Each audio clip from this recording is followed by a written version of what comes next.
Nang nasa loob na ako ng condo unit, nakaramdam naman ako ng lungkot. Pakiramdam ko, mag-isa lang ako sa mundo.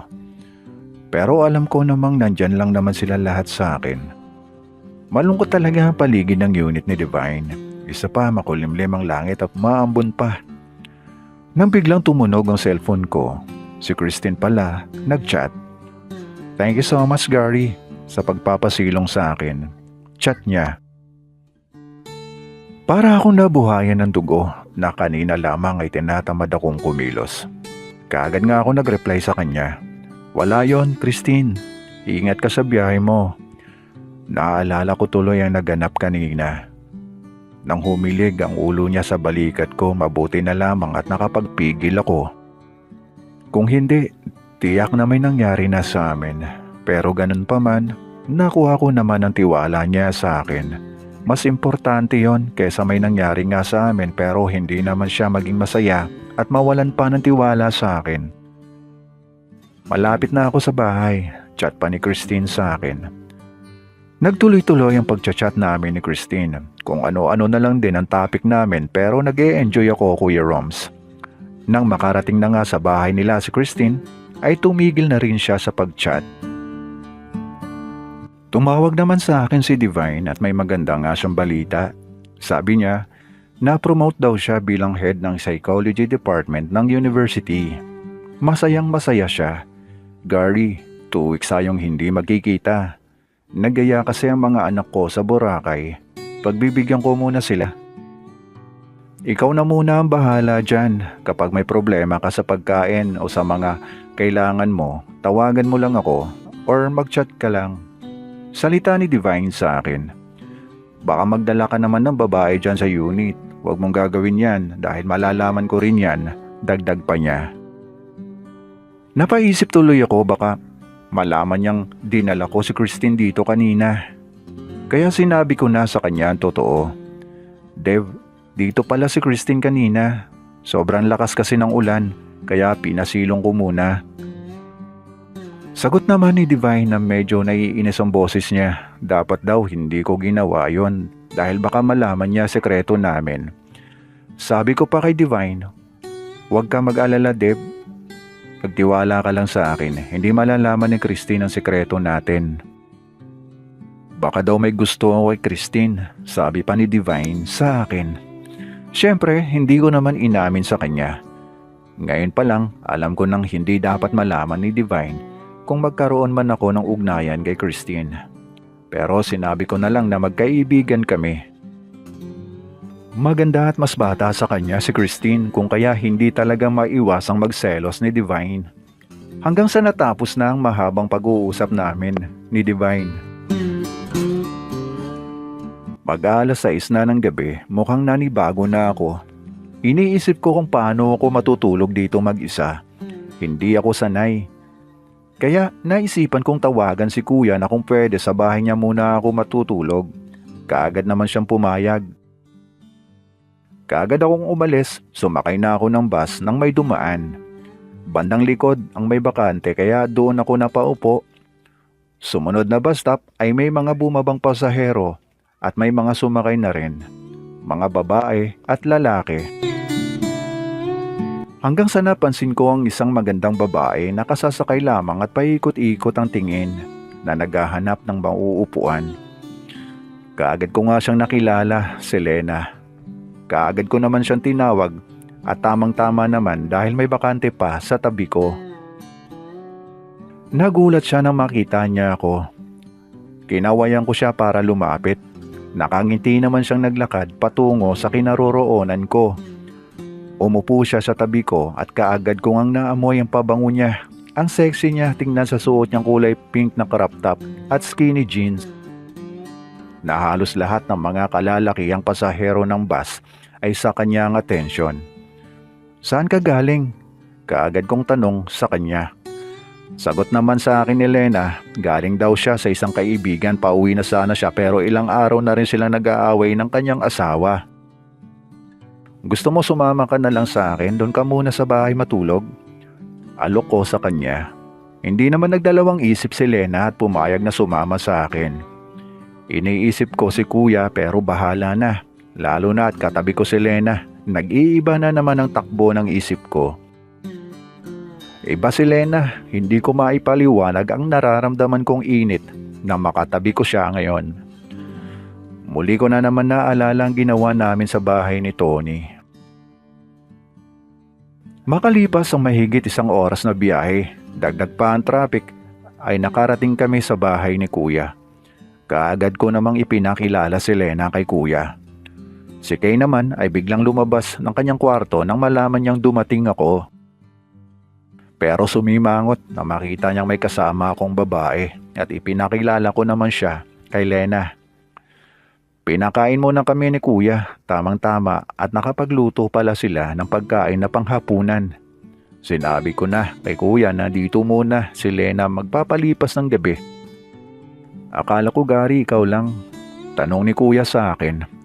Kaibigan ko si Lena Kuya, nakasakay ko lang siya sa bus kanina. Wala daw siyang pupuntahan, kaya isinama ko na lang siya dito. Nakumbinsi ko naman si Kuya at iniwan na niya kaming kumakain. Nang matapos kaming kumain ay nagligpit na kami ni Lena at naghanda na kami para matulog. Siyempre Kuya Roms, ng gabing yon dahil magkatabi kami, muli na naman kaming nagpang-abot ni Lena.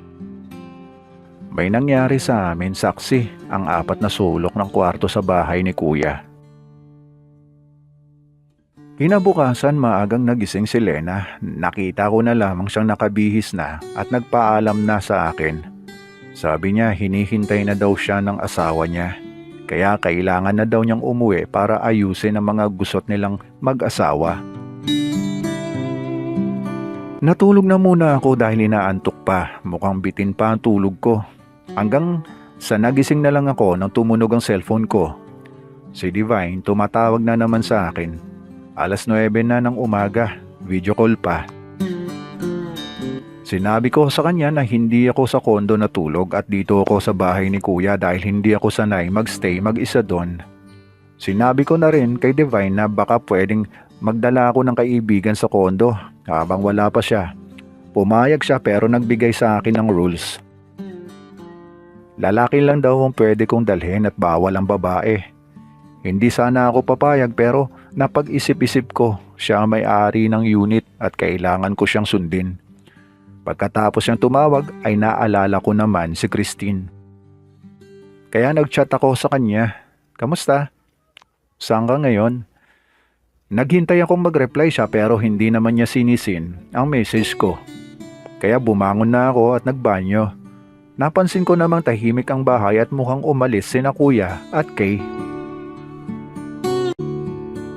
Nag-shower na ako at paglabas ko, si Kay ang nakita ko. Oh, Kay, si Kuya nasaan? Tanong ko sa kanya. Maagang umalis ang kuya mo, may lakad sila ng mga kaibigan niya. Naiinis nga ako, dapat may lakad kami ngayon. Dahil may usapan kaming dalawa na mamasyal dahil Sunday ngayon. Ayun, inuna pa ng kuya mo ang mga kaopisina niya. Sagot ni Kay na halatang nagtatampo. Ikaw, sino naman yung kasama mo kagabi? Kayo talagang magkapatid, pareho kayo.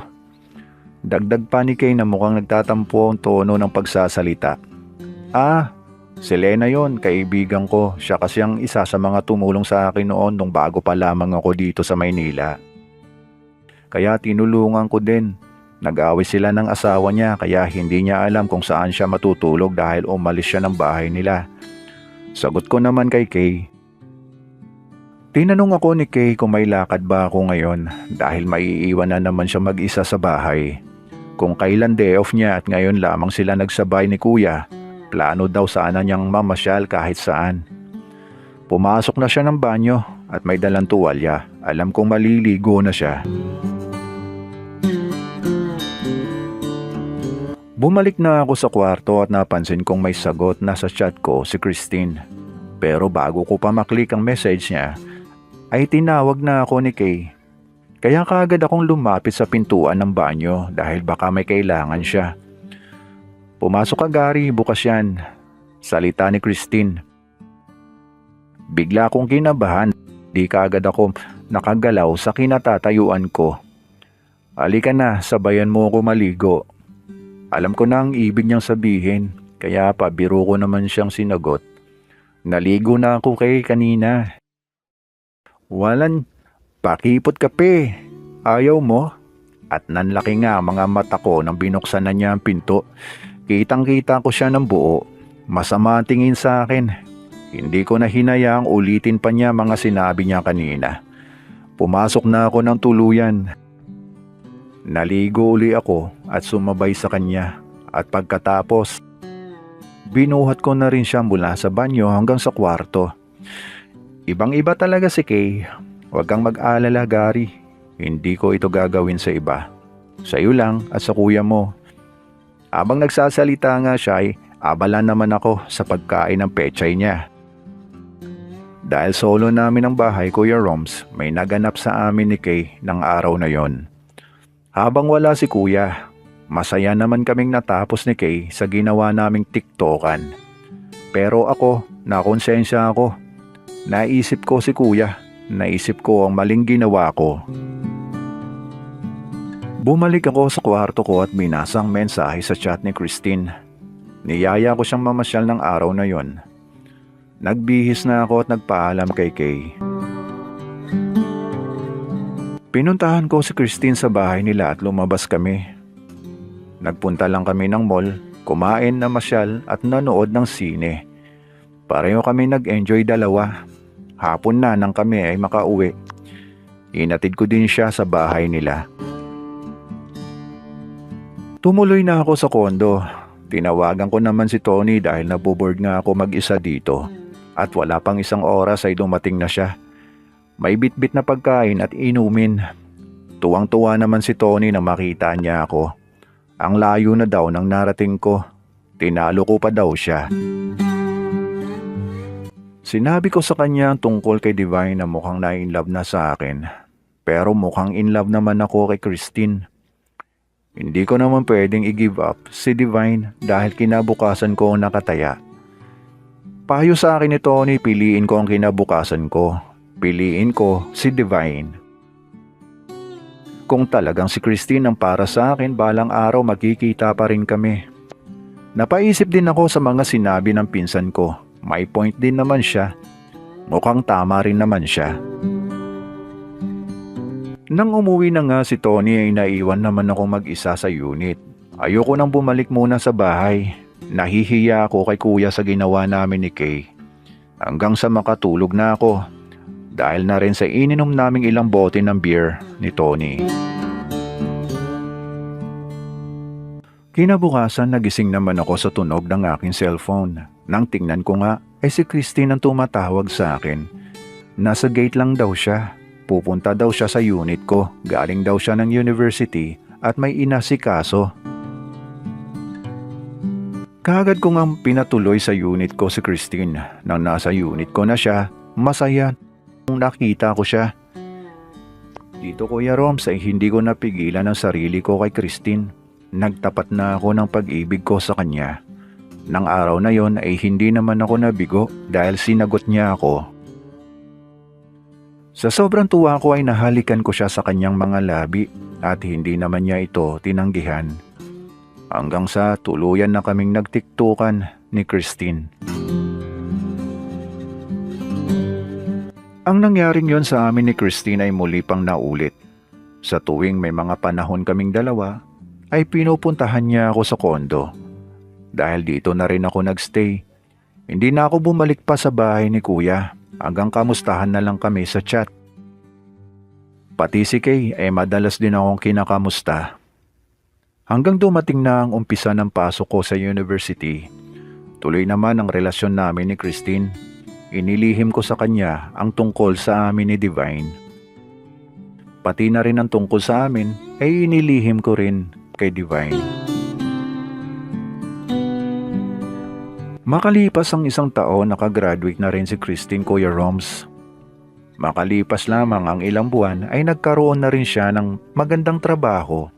At sabi pa niya sa akin, kinukuha daw siya ng kumpanyang pinasukan niya na magtrabaho sa ibang bansa.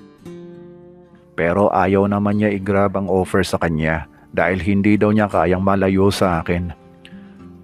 Nahihirapan din ako, Kuya Roms, dahil habang tumatagal ay nahihirapan din akong itago kay Divine ang relasyon namin ni Christine. Dahil may mga pagkakataong nagtatanong na siya at nagdududa na rin. Ang relasyon namin ni Divine ay madali ko namang natago kay Christine dahil ang alam niya ay pamangkin lamang niya ako. Hanggang isang araw, pinuntahan ako ni Christine sa kondo. At muli na namang may naganap na tiktokan sa aming dalawa. Pero hindi ko akalain na darating ng araw na yon si Divine. Habang nasa kasarapan kami ng pagtitiktok ni Christine ay biglang bumukas ang pinto. Pumasok si Divine at nakita niya kaming dalawa ni Christine. Alam kong nasaktan ng gusto si Divine pero mas pinili niya ang manahimik dahil kapag nalaman ni Christine na may relasyon kami, baka makarating ito sa pamunuan ng university at tiyak na malalagay sa alanganin ang kanyang trabaho. Nagkunwari pa rin si Divine na pamangkin niya ako. Pinagsabihan na lamang niya si Christine. Napahiya naman si Christine at umalis. Humingi ako ng tawad kay Divine sa nagawa ko pero hindi na siya nakinig pa sa akin. Kaagad din siyang umalis. Kinabukasan nakipagkita ako kay Christine at inamin ko sa kanya ang totoo naming relasyon ni Divine. Nalungkot ako sa naging tugon niya sa akin. Hindi matanggap ni Christine ang ginawa kong panloloko ko sa kanya. Mahal na mahal ko si Christine, kuya, pero kailangan ko ring sabihin sa kanya ang totoo. Pero nakipaghiwalay siya sa akin ng oras na yon. Sobra akong nalungkot sa nangyari at masakit sa akin, Kuya Roms. Kaya pinilit kong tanggapin ang lahat dahil kasalanan ko rin naman. Makalipas ang mahigit isang linggo, wala akong kontak kay Divine dahil nakablock lahat ng mga contact details ko sa kanya.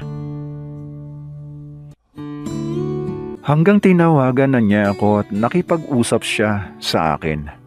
Nagkita kami ni Divine sa labas. Nag-usap kami ng maayos. Sabi niya sa akin, nasaktan siya sa nagawa ko sa kanya. Pero na-realize naman niya na hindi talaga kami para sa isa't isa. Dahil hindi niya kayang iharap ako sa mga tao, pati na rin sa mga anak niya. Masaya na daw siya sa buhay niya at sa mga anak niya. Nangako naman si Divine na tuloy pa rin ang suporta niya sa pag-aaral ko. Hanggang sa makatapos ako. Nagpasalamat ako kay Divine, Kuya Roms. Humingi ako uli ng tawad sa kanya. Nanatili kaming magkaibigan ni Divine, Kuya Roms. Sa kondo pa rin niya ako tumutuloy at muli ay hindi na ako naghanap pa ng babae at nag-focus na lamang ako sa pag-aaral.